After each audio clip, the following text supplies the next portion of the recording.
Action. Kaya ako nagtatrabaho para mapabili ng ulam at bigas. Mga kabayan, tulungan niyo po ako. Tama? Okay mga kababayan, ito pong taong na to, siyempre nagsusumikap siya para makabili siya ng pagkain.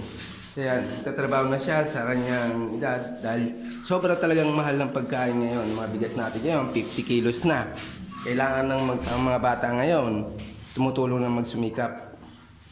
Ayan o. Please comment and share sa mga batang itong masisipag. Sana matulungan natin to dahil sa kanilang kanibukasan at pag-aaral. Thank you very much sa inyong lahat.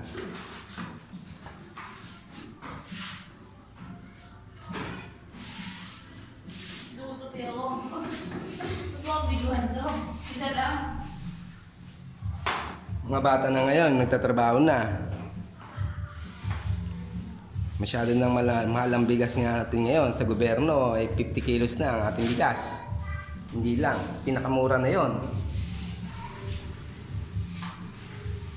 Bakit yung nagtatrabaho? Bye. Para